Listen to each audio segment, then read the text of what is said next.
if you want to just take all the carbon that's been emitted since 1850 to 2050, and then divide that by all the adults in the world who are in the middle class and above, you've got 3,383 tons per person. And that's going to take you about 30 years to do at 113 tons. So now we're getting closer to 2050. So you better start doubling up a little bit, right? But even if you double up and spend 200 tons a year, which is my personal favorite, that's like $2,000 a year for the year. And now you're giving away 200 tons a year. And I guess maybe if you fly around the world a few times, I don't know. I mean, you just can't emit that. And then you do that for the rest of your life, things are going to move if everybody starts playing like this. The market's just going to change. All of a sudden, we're not going to be buying stupid stuff. We're going to be making jobs for people who want to figure out the world's problems. And we're going to be flowing a lot of funds that way. And you think that corporations and politicians are going to start listening. It's just going to be a global shift. Welcome to Care More, Be Better, a podcast for people like you who care about the social impact of conscious companies and everyday heroes. Hear inspiring stories from those who put people and planet before profit and personal gain. You'll learn how you can make a difference, vote with your dollars, and get involved today. Here's your host, Corinna Bellizzi. Hello, fellow do-gooders and friends. I'm your host, Corinna Bellizzi. Tonight, as I record this episode, Care More, Be Better is officially 2 years old. 2 years of putting episodes out in the world beyond just that starter trailer that launched in January 2021. So I'm going to do a few things a little differently tonight. First, I'm going to share some news that I'm blushingly proud of and perhaps don't deserve to be, but just makes me giddy. You might remember that back in September, I shared an episode where I interviewed Sephora Berman about her work with Stand.Earth. We talked about the concept of a fossil fuel treaty. An artist and musician, Donna Grantis, discovered this show through that content. She even asked if she could play clips from the interview on stage in Toronto on October 21st, 2022 at the Canadian Climate Music Summit. Well, she did it. And I didn't know if I'd ever have a chance to hear it or see it myself. But this January, she shared the performance on YouTube. It's amazing. Now, I'm going to link to that content in show notes and share that embedded video of her fantastic performance on the blog page for today's episode.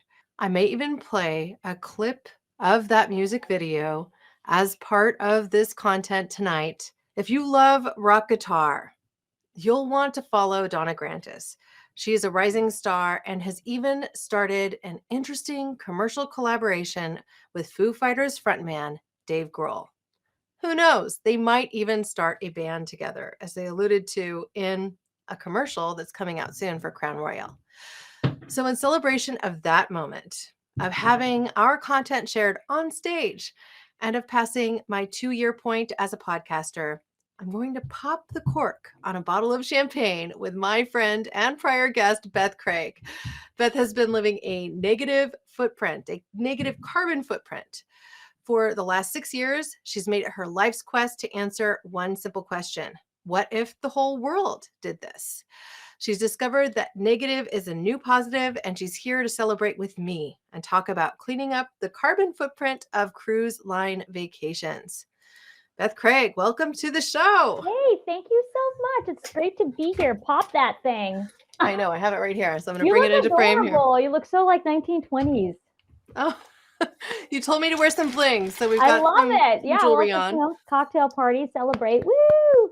Now I have a bottle. I should admit, it's not champagne. It's Cremant de Loire. It's a blush, which I love, Cremant. So those of you who are watching this on YouTube will get to see. This one is de Chansigny, Cremant de Loire, Appellation Cremant de Loire Propriété, which means you can't call something a Cremant unless it's from Cremant. Like champagne. Why? Yeah. I'm noticing some French studies. Well, my maiden name was Benoit, so I did have a chance to interface with the culture a bit. And let's see if I can actually pop this. Sometimes they're so tight, it's hard to do. This is it. Okay, there we go. Not quite the waiter's hand there. You did hear it. And I think this one is just very lightly blushed. So And newsflash, I really don't like drinking champagne from champagne glasses because I Oh my find gosh. it dainty and delicate and I knock them over so easily. So I'm using a standard crystal wine glass here. It's very exciting. Okay, are we going to cheers? We are going to cheers. How do we do a cheers on vids? I guess we just come straight up to the cheers. Cheers. 2 years. And I have to say, I do want to play for you at least just a touch please. Yeah, go at it. of this work that Donna Grantis did. So I am going to, for a moment, just bring this up onto screen and click play. And there's a chance that Donna might say that I have to remove it from the actual reel share, but we'll see. Let's just go ahead and play it now. And if she's not okay with me doing this, I will ask for permission before it goes live. So we can always edit this little bit out. Here we go.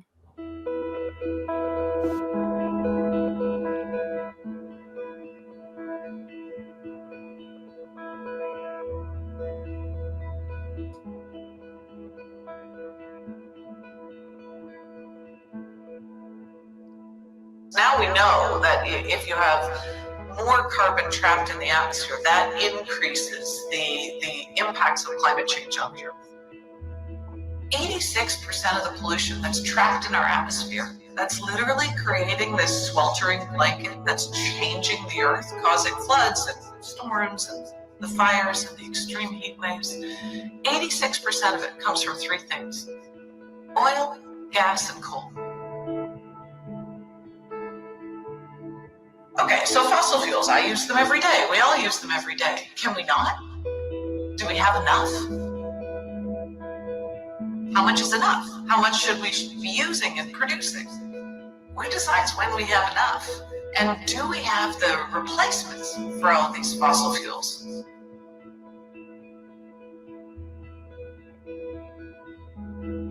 We do. Renewable energy is now cheaper and can scale to replace almost all uses of fossil fuels.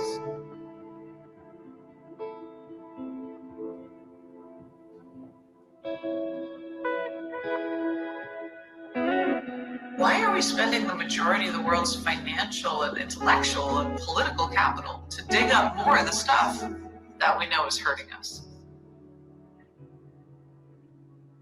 What we know is that we already have enough fossil fuels above ground or under construction that if we use it, it will take us past 2 degrees, which is kind of a benchmark in climate change, in the climate change world. If we go past 2 degrees, then parts of the planet will be uninhabitable.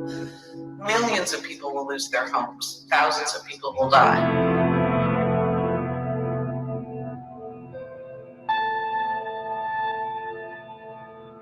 But meanwhile, the oil, gas, and coal companies are on track to produce 110% more fossil fuels than we can ever use. And if we do use them, they'll burn us.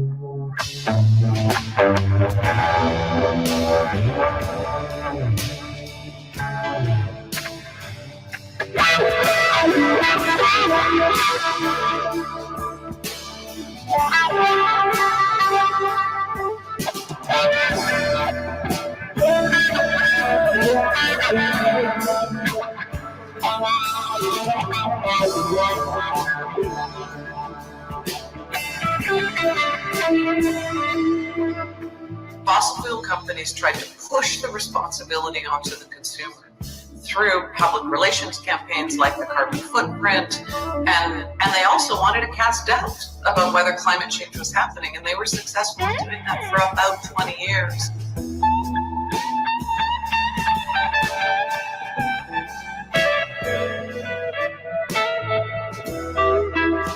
Hey, that is great music. I can't believe I get to be on the same show with that.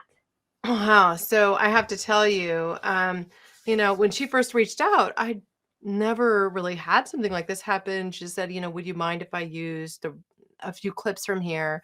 This is the content I'm looking at from this particular episode with Sephora Berman. And I really just think that she was so poignant on your show. And let's just do it. So I said yes, and so she shared it with the world.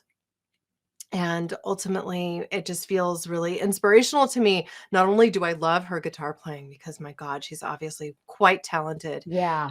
You can hear kind of almost this background jazz musician slash maybe inspired by Prince and some Purple Rain in there even. It's just really beautiful. So Wow. what an That's incredible treat. fantastic. Congratulations. You're just becoming a vortex for all this wonderful creativity and, movement just in 2 years, Corinna. Just amazing, Wow. Well, thank you. Yeah, So well, thank cheers to you. that. And I mean, I feel like champagne. You're bubbly. I think you're drinking cider tonight. I am. I couldn't drink. Yeah. I just No felt like champagne. cider. I wanted to actually talk about this whole industry of cruising because you're doing something quite interesting as you are headed out on, is this an annual cruise that you're a part of? Yeah, I'm not gonna, to protect the innocent, we're not gonna dive too much into the exact cruise, but yeah, it's an annual cruise. I married a man who is a real big fan of this particular cruise, and I get unfettered time with my sweetie. It's a place that he can really relax and enjoy himself more so than I've seen in other environments as easily as he does. And so it's just a pleasure to be around him in that state, of course. And then it just happened to be on a cruise. And I mean, to just be who I am and going on a cruise is just a cosmic joke.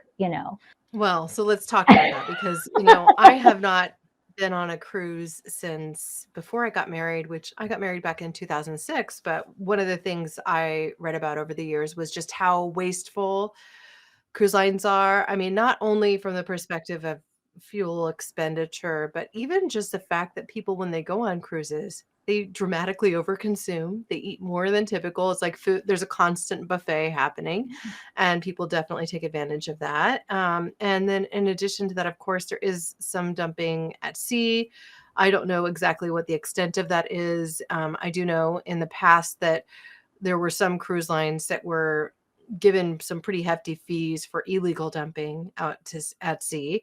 I think much of that has now changed, but it's still, there's a carbon cost to these sorts of things. And so you have been trying to change that for this particular cruise. So I'd love for you to talk about that, what you've encountered thus far, and what it would take to make that single cruise carbon neutral, carbon negative. Right.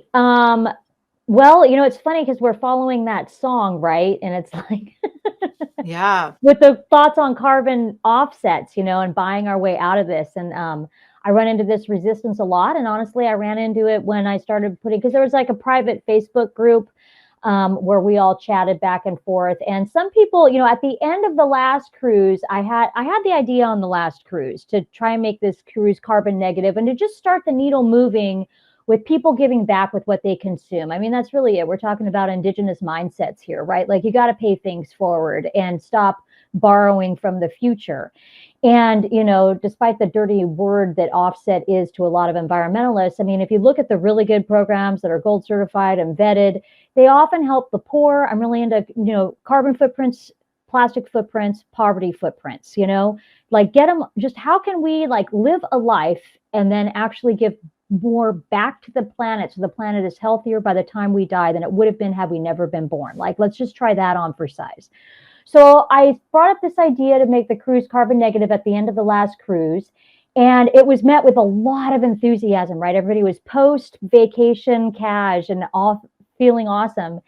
And then I brought up the exact same post before the cruise, and it was like crickets, because everybody was gearing up for the cruise. They were so exhausted from their lives. And so I don't think that's the only reason. what? So, Okay. okay. Yeah, So there's a few things that I think are happening. We are starting to hear so much about offsets or carbon neutrality and carbon negativity that I think people start to get tired of the subject when they don't fully understand it.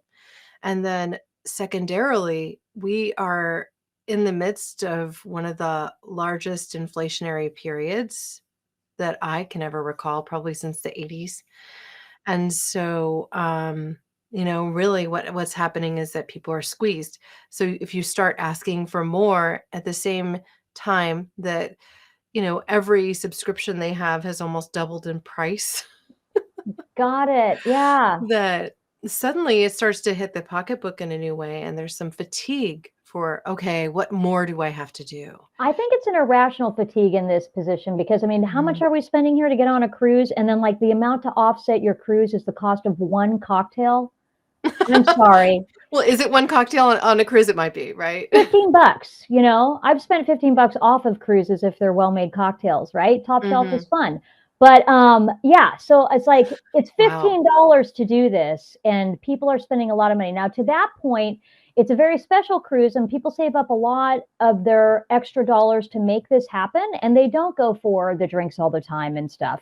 And so for those people, I totally get their squeaking, but in general, you're not finding the destitute on a cruise. They can float an extra $15 to pay for a ton and a half of carbon. It's just not that big of a deal. But it's more the mindset shift, I think. It's like you're positioning it as an ask, and I'm positioning giving as an opportunity. That when you give, you actually make your vascular system healthier, it reduces stress, you feel more abundant. There's been studies done. I just wrote a paper on it from peer-reviewed research in grad school. It makes you happier. It makes you healthier. You'll live longer. I mean, there's just no downside to giving. However, interestingly, now that you mention it, there is a downside if you're already feeling overwhelmed. And that's the point that you and I talked about when we discovered we might have a podcast here, was just, what is it about our culture that overwhelms everyone so much that they can't even think about spending $15 to just give back like an inch of what that cruise is taking, right? Like the overwhelm is so big. And what happened to our culture that we got here? I think that's the bigger, like, to me, a cruise, the whole idea of a cruise or an opulent vacation is somewhat of a symptom of an overworked culture in general. Like the pendulum needs to swing so far one way because it's been swung so far the other way the rest of the year. So let's talk about what a cruise is and what it isn't, because I don't think that people necessarily always get it, right? A cruise is like one part floating casino, right? Yeah. Yeah. It's got a floating One casino. one part kind of a vaudeville, because there is usually a stage with events that are occurring, right? And they might have like a Gloria Estefan duplicate singer or something like that. Uh-huh. But you know Yeah, what I mean? There's I do. There's performers. performers. Yep. There's talent. You get to see different spaces. You might, if you're heading to Alaska, for instance, see the calving of icebergs for the first time. You might see just new sites. You might stop off in a new land and tour an area that you might never have seen before, and do that 5 times over. There are other people who never leave the boat and just choose to stay on the whole time. It's a moving city, and the number of people that a cruise line can accommodate is also kind of astounding. So, do you happen to know on the cruise you're going on how many staff members and how many people are on board? I don't know how many staff members exactly, but I do know that there's a lot of people working and we have 3,000 guests. And it feels like everyone is taken care of in redundancy easily wherever we're at. I mean, like, you're never, and that's the other thing, you're never wanting for anything as far as material, you know, drinks, tchotchkes, whatever. So I think there's that like that being in like a pool of abundance feeling that's very captivating for people as well, and it's brought to you. You don't have to do anything. That's a big deal for a lot of people that they It's a don't have low to stress think. vacation. They could literally just arrive with everything that they That's really right. needed and leave a week later, and they go back to normal Totally catered life. experience. Yeah. Yes. And I have to say, one thing that my heart really opened with cruising, and also when I went to Vegas for things, is that, not everybody in our culture has a physical body that works efficiently. That's And true. there's people who are not neurotypical and have social anxiety. And all of a sudden, when you create an environment that has kind of like it's intentionally somewhat homogenified, like it just has like a one focused thing, right? Like a cruise for jazz, or a cruise, or a con for whatever. You have all these people who are fans, and then they all gather, and then everyone has something to talk about. They all have a proclivity that goes a certain way in order to be a fan of that culture, and it just breaks down a lot of walls. And then everyone can get on elevators, everyone has ramps. And otherwise, people who were, not physically, I don't even know what the word to use is, because I don't feel like people are disabled. It's like they just got a different shape this life, and it doesn't go upstairs. Who cares? You know what I mean? But whatever. So you have people who have different physical needs. There we go. Who normally wouldn't get to go out and party with a really big group of people. And they can do it on cruises and other places that seem pretty opulent with ease. Yeah. So I And think there's a common interest. Like, for instance, Gene Simmons and Kiss do their own cruise, right? So like a bunch of people that are into Kiss go right. and they cruise with Kiss. Oh my God, that's hilarious. There are so many. Like, Yes, there's a there cruise for are. everything. There's That's right. plenty for the gay community. There's ones that are set up just for the bare gay community. I mean, you can find whatever your heart's desire really is in a themed cruise, it would seem. In fact, one of my favorite wineries, Vanderheyden Winery, even did a Norwegian Cruise Lines cruise through Europe that only served their wine for their group. And I was just like very tempted to go. It used to be one of my favorite wineries in Napa. Small vintner, really kept it real and made wines the way he liked them. And he basically said, if you don't like them, see you later. Like, that's it. And how awesome that you get to just like gather all your peeps onto your own little world, right? And go to sea. I mean, I can see the allure. It's just, if you look under the boat, if you look at what used to be where your boat docked, and then of course, if you consider what's happening to the air and then the sea life, it's just like, oh my God, right? I mean, we really are. It's like we're kind of in a bubble with our privileged lifestyles anyway. But then you look at a cruise and it's like, just blow that up. Because like the average tonnage for an American is 16, 17 tons. And then a cruise is 1 ton a week. Per person? Yeah. Wow.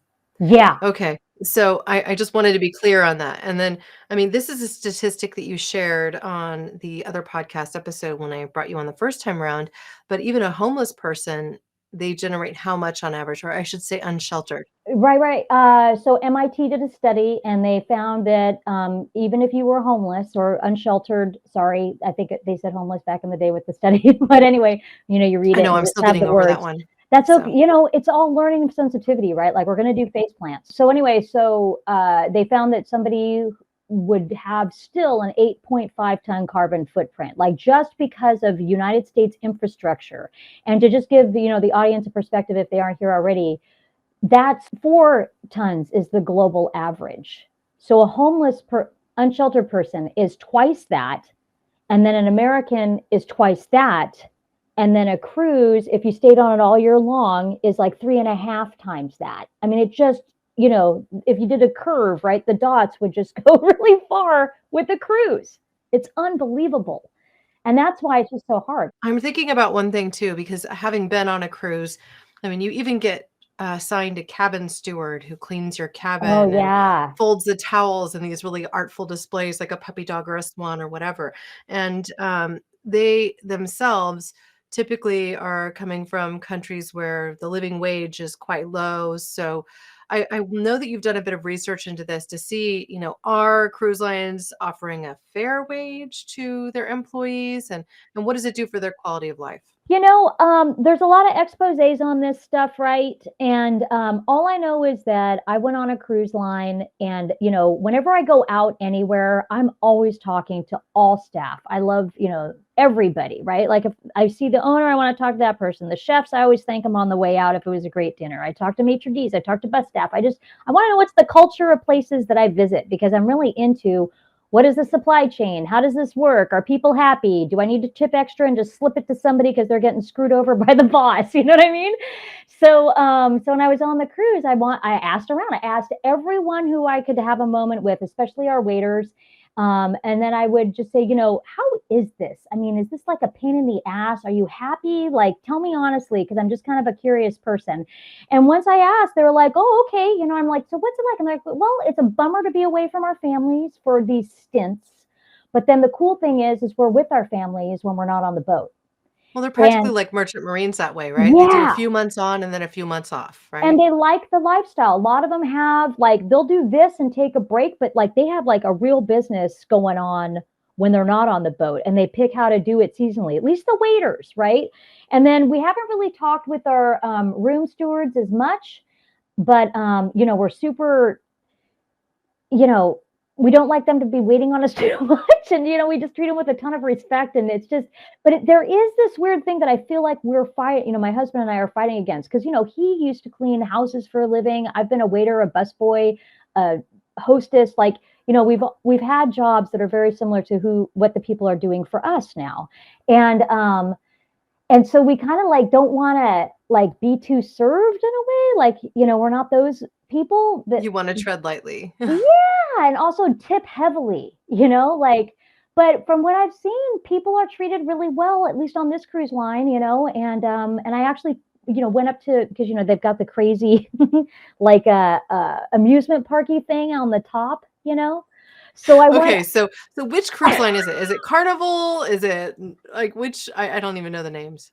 Yeah, there's different ones. There's Norwegian, there's Royal Caribbean, there's Carnival. I don't know any others. Those are like the big three that I know about. But again, I'm kind of new to learning about all of this. So I haven't studied other boats. I just study like the ones, like who am I, barfing all over the earth with, So Well, when you booked your cruise vacation, in this case, are they sharing with you specifically on the website what the carbon footprint is or no. anything And like in that? fact, the group that Mm. organized this themed cruise is completely tone deaf when it comes to like, I wrote them an email. In fact, I got kind of pushback on the inside group on Facebook, right? They're like, well, how come you're bothering us with these offsets? Like, why don't you just go talk to the group that like organizes this? And I'm like, I have tried to talk to the group that organizes this. I, asked, can we not have disposable cups? And when you give out swag, can you just give out stuff that's not plastic? Like, can we just have some stainless steel that's going to last for a while and not leach crap into all the sodas and whatever? Like, and they're like, and it could still be themed. People use them for longer. You improve your brand. Like, come on. And they, I'll pass that message along to management. It was just nothing, no tread.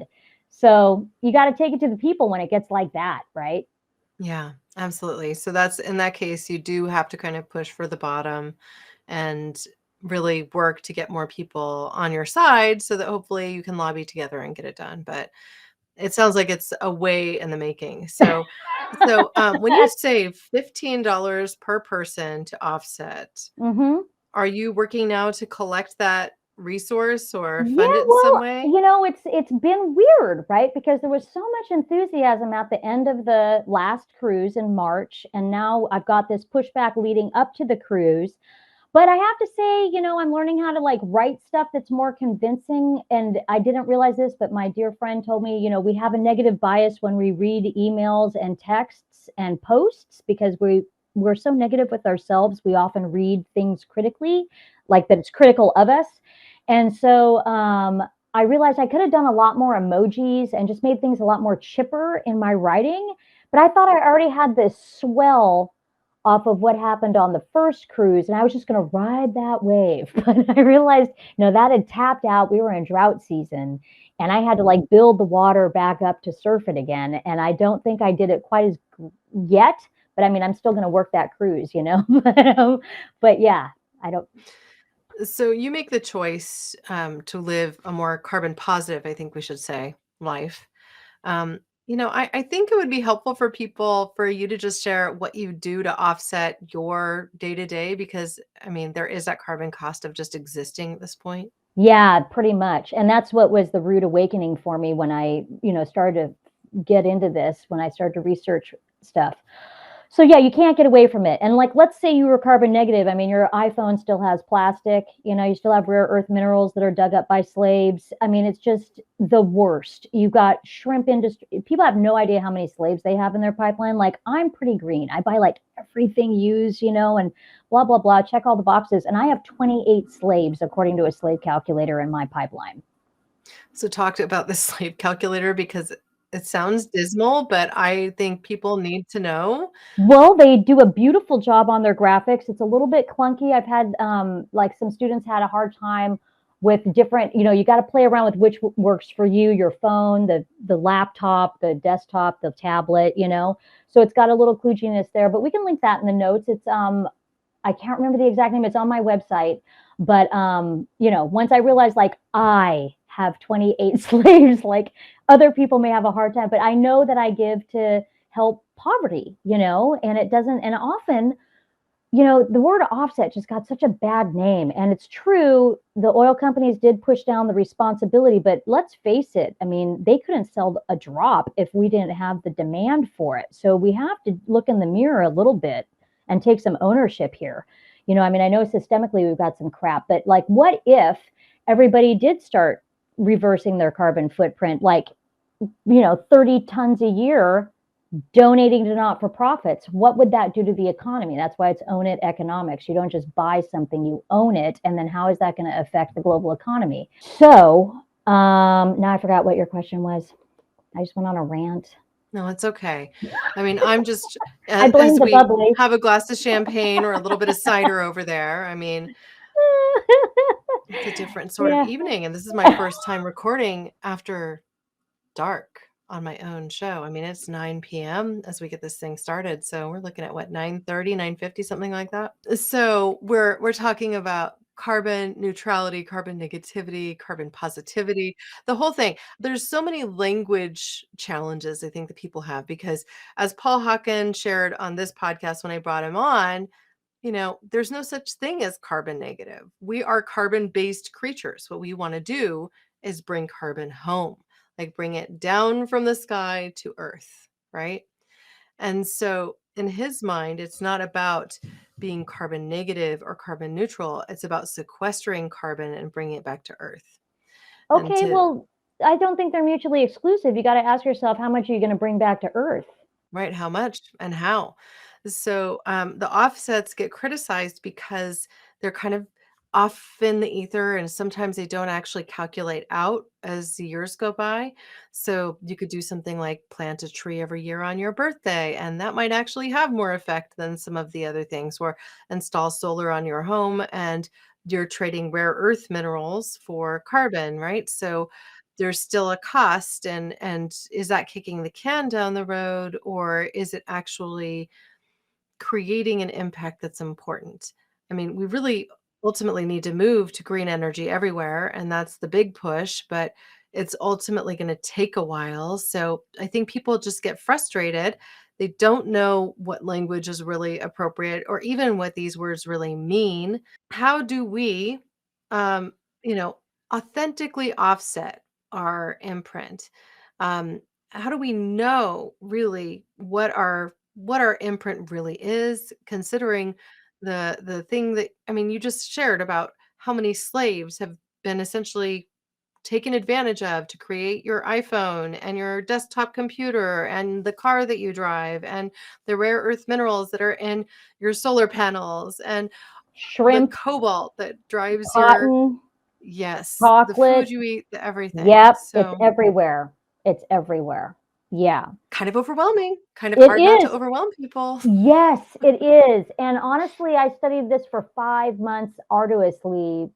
And I just got such a thrill out of finding out. I felt like I was finally peeling back the veneer of all the store shelves. I was seeing what reality was, and it was very empowering to do this work.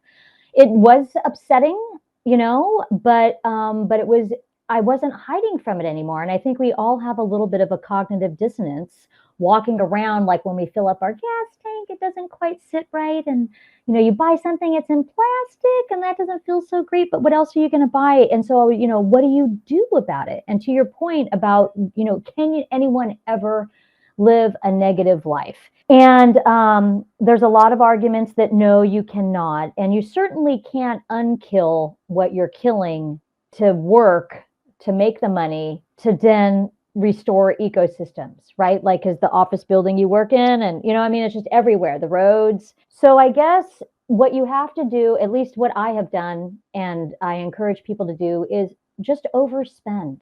Overspend on carbon offset. Overspend on everything. It's like, this is the cost of living. If we're not going to borrow from future generations and we're going to actually give to future generations, then start investing in projects, which the legit offsets are really an investment in projects that bring carbon back to solid or prevent it from getting out there, or however you want to look at it. It's not fluffy stuff. It's gold certified. It's vetted. And often the really good projects are about $10 a ton. And they also help the poor. Like with the cook stoves, right? That's one of my favorite things ever. Cook stoves and biodigesters. I can't get enough of those. And they're low hanging fruit. They don't cost much. And if we just got everybody, and see, the thing is we're Americans, so we don't know how bad it is in other countries. And that's one thing when you start looking at the supply chain of all your stuff. You are basically living in the North pre-Civil War and buying Southern cotton all the time. And until you start to own that, you're not really facing what you're doing on this planet. It's a hard fact. But when you start facing it and then start trying your very best, and I think that's the lift here, is to just feel in your heart that you are actually doing your very best to live as best as you can given this broken system. And then when you start investing in things to the extent that I think actually can make the world healthier than it would have been had you never been born, then you start really, you cleave off money from tchotchkes and you start spending on real things, like sending poor girls to school, like building biodigesters. And I mean, you can point to the earth and know how many acres of forest you have saved that would have been cut because it's a vetted charity. It's not fluff. But I think it just requires us to learn how to shop. Just like whenever we go buy a car, we take a lot of time to figure out which car we want. Well, why don't we do that with the charities that we pick? I mean, it's not just going to be some fluffy, we're not going to do mail order cars. So why are we doing mail order charities? Like, look into it. There's a vetting system, and I have that on my website too. But, that's the deal. You can really do it. Well, I'm reminded of an earlier episode. I met this woman, Kelsey Rumberg, when I was spending some time on Clubhouse over a year ago. And she wrote a book called From Trash to Treasure. And she talked about the fact in her simple approach to living a zero waste lifestyle that she really just looked at her TerraCycle box, which is the box that she sends in with anything that she can't put in the recycle bin, is her additional tax on the purchases that she buys. So sometimes things are just not recyclable, or she can't find a way to recycle them. And so TerraCycle's whole thing is that they will find a way to recycle or reuse anything that you can put in the box, basically, right? So that means, like, even if you have Mylar packaging, which doesn't really have a recyclability, or, bed sheets or a comforter, I mean, really, literally anything, they will find a way for it to be reused, repurposed, or recycled. And so you can just buy a box and continue to pay that forward so that your waste isn't ending up in landfill. I have Because to that's say, I don't also know one if of I the approve of that. Hmm. Yeah.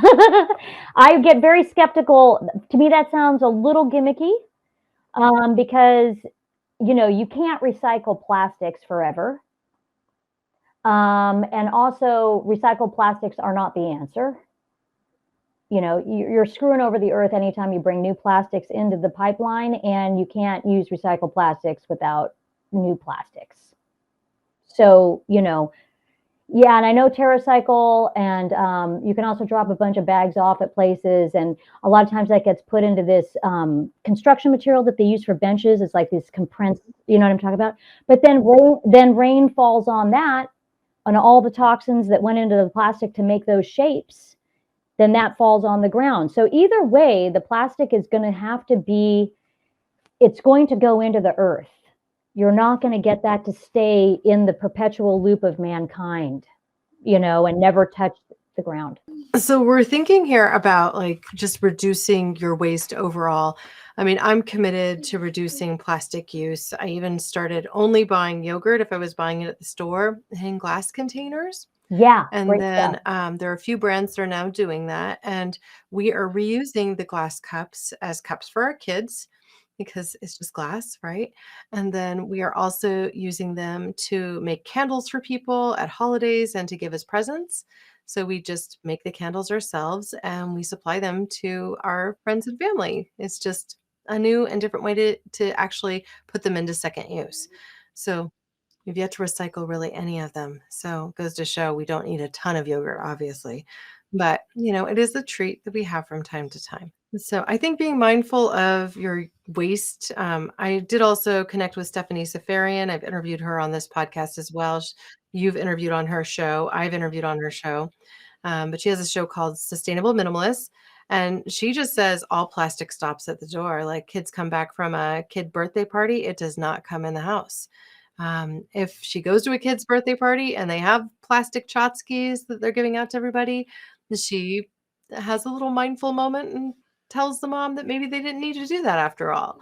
So, there's just some small things that we can each do to try and shift what is the norm because so often people just say, "Oh, well, this is what's expected of me, so I'm going to go to the dollar store and buy a bunch of cheap plastic crap, throw it in a bag and give it to kids, and then it's their problem when they leave."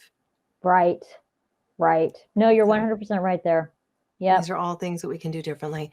All right. So carbon offsets. Okay. You said it's about $10 per thousand. $10,000 So if $10 per ton. per ton. Yeah. Okay. 2,204.2 is the metric ton. Or hmm 206.4. Anyway, it's over Yeah. 2,000. It's not perfect. So an average person over the course of the year would be putting how much aside for these offsets?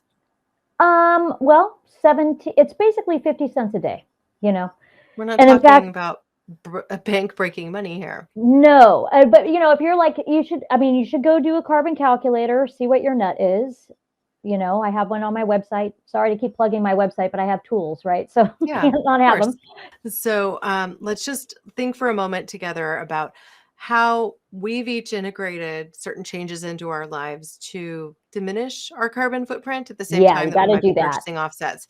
Paul Hawken recommended, for instance, that people, if they fly, pay double or triple the carbon offset for just basically safeguarding this understanding that it might not always add up to apples to apples. That's So right. That's right. doing a little extra is good. Also understanding that who knows, that plane might not be oversold and might have too few passengers flying, and people are not paying for their own carbon footprint. And so, to be part of the solution, you might really have to consider doubling or tripling what you might spend if you have the resources to do so.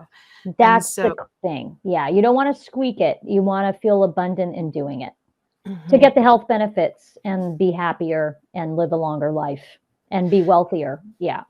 Now, you shared in our earlier interview that by taking this mindset shift and by actually donating what might be considered more of a tithing kind of percentage of your income to the environment or to social causes or to just things that you're passionate about, that you actually were ushering in this sense of abundance and it created more growth from you in a financial perspective too. So, can you talk Yes. about that?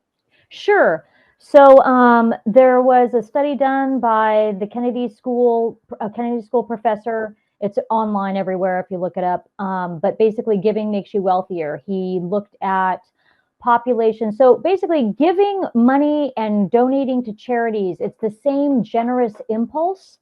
So he used math that there's no way I could explain right now. So basically he equated giving money with giving to charities and then looked at how much people donate their time and their increase in earnings, and then looked at what the money would do with the increase in earnings. Anyway, his nut was, if you give away $1, you get 370. If a household gives away $1, you get 375 back in return. That was what he said. Now, to just throw money out and give it is not really what we're talking about here, because that's not really giving. That's just kind of being willy-nilly.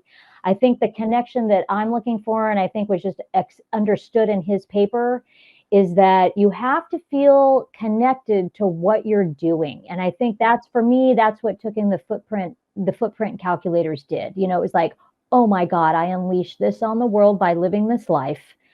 I better fix this and reverse it, because otherwise I'm a putz, you know? So I felt that in my bones, that I was living at a deficit, in a deficit way, and I wanted to make it better. And so then, of course, because I'm totally frugal, I wanted to find out what are the best charities and where am I going to get the bang for the buck. So like my connection was getting reinforced all the time, which is great for dopamine, by the way. And then you get kind of this self-confidence back, where you had like every time you have cognitive dissonance, when you act on that and give, you're actually creating competence and, you know, empowerment, instead of this feeling, this chafing with the way the society is and it's broken. It's like, well, it may be broken, but I ain't broken, you know, like I'm doing my best. So there's just something that starts to happen, and you start to feel more self-confident. And he was looking into how psychologists have studied, you know, when people start giving, whether volunteering or with money, that they feel a certain sense of agency that they didn't feel before. They felt they made an impact in the world. They felt like they were doing good.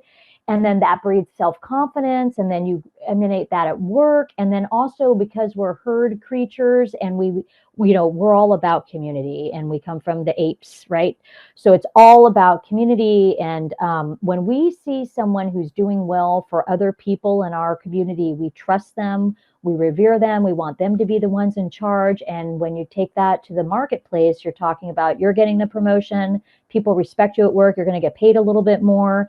So it just has this unfolding that starts to happen, where, you know, it's not, once you start playing at this level of giving back in your heart, you know, you're giving back more than you took this year, or maybe for your whole life. It's a mindset shift. And I guarantee you, you're going to do way better with your budgeting because of it. And in fact, yeah, I mean, everyone who I know who has jumped with both feet into this system and given back at levels that I recommend, which is pretty, you know, big, like I recommend at least 125 tons a year. At this point, you basically, if you're in the middle class and above as an adult, you're on the hook for, if you want to just take all the carbon that's been emitted since 1850 to 2050, and then divide that by all the adults in the world who are in the middle class and above, you've got 3,383 tons per person. And that's going to take you about 15 years to do, 30 years to do at 113 tons. So now we're getting closer to 2050. So you better start doubling up a little bit, right?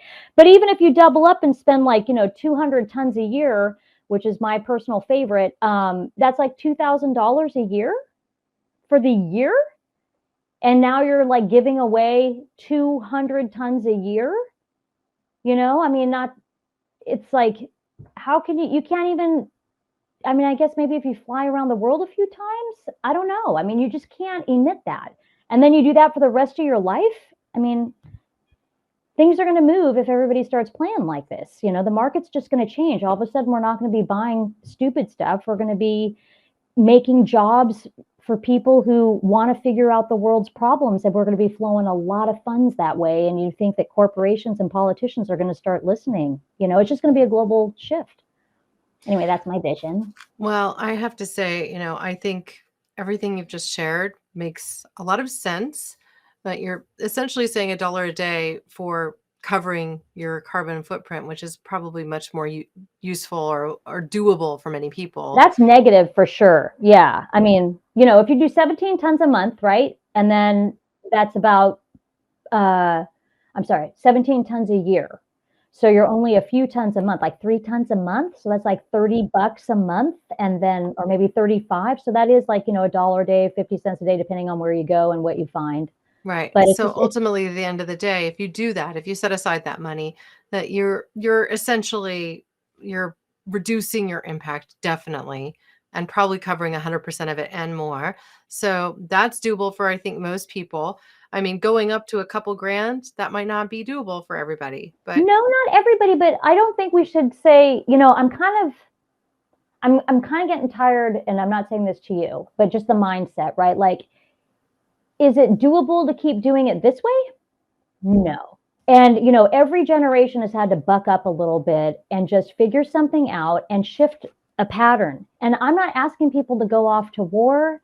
There's not going to be any explosions with my revolution. Like, this is the greenest, most peaceful, clandestine shifting of a culture revolution that you can imagine. It's just people spending their money differently. So $2,000 amortized over the course of a year, not that much money.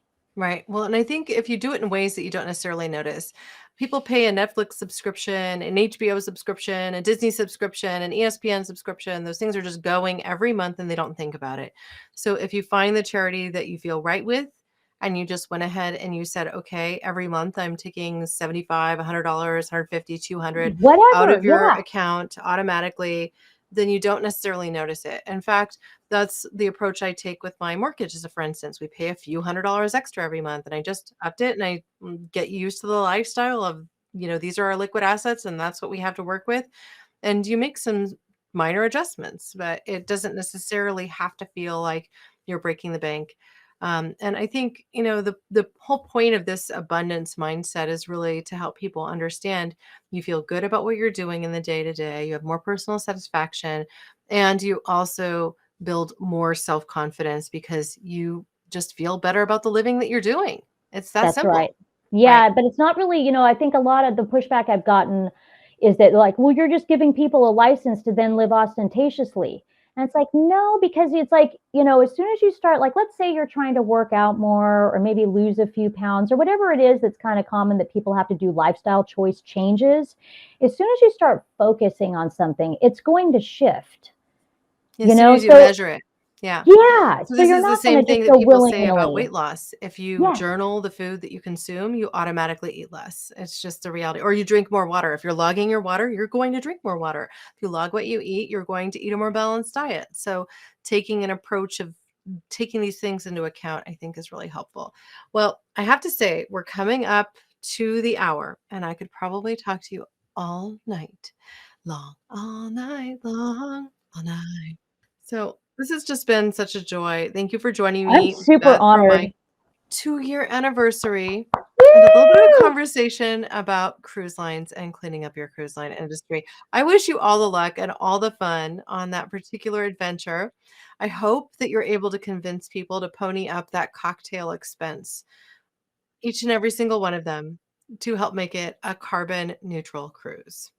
Thank That would you. be newsworthy. You could get a press release Well, out of that's that what I one. was thinking. We would be the first ever to go carbon negative. Like, who wouldn't want to be a part of that culture to even put that stake in the sand? How awesome, right?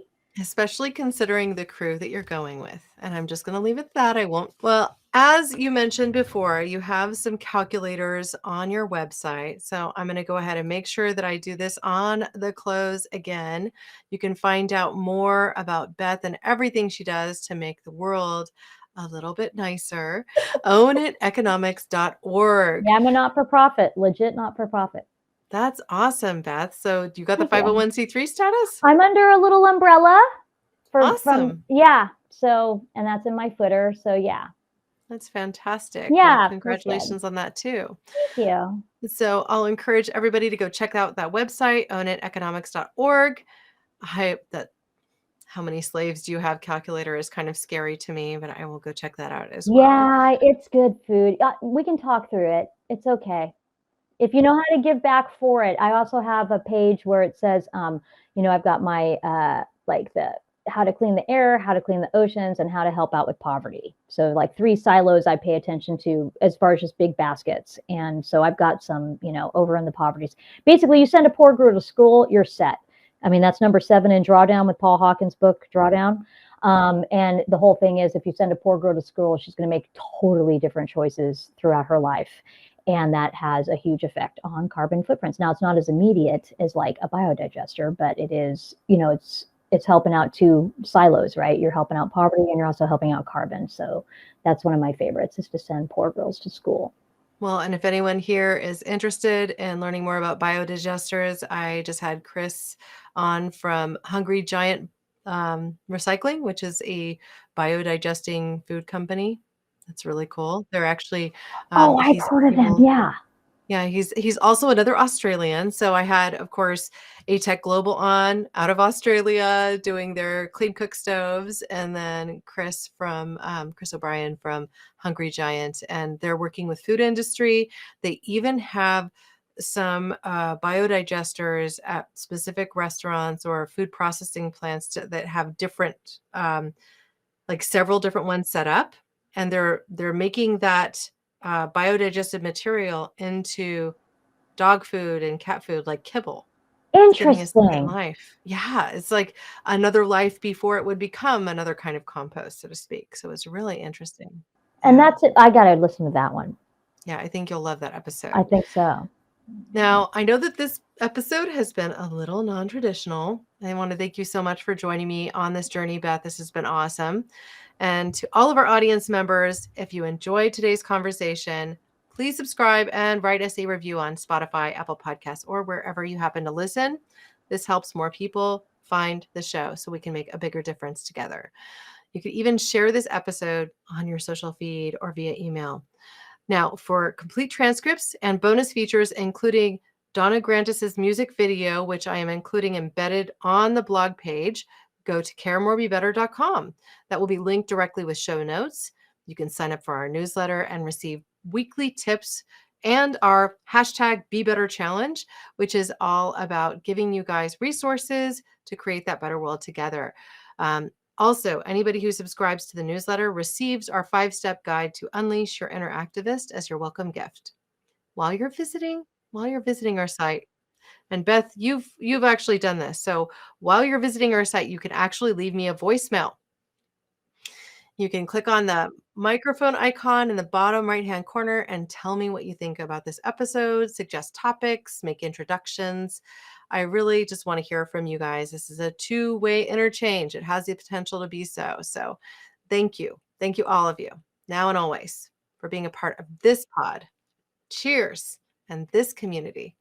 Because together we can do so much more. We can even clean up the cruise line industry, live a carbon negative lifestyle. That's right. Let's do it. And live a carbon positive, sequester carbon, bring it back home type of life. Thank you. Thanks for listening to Care More, Be Better, a podcast for social good. To make sure you never miss an episode, subscribe, rate, and review wherever you listen to podcasts, and share with your friends to help us reach more people and spread more social good.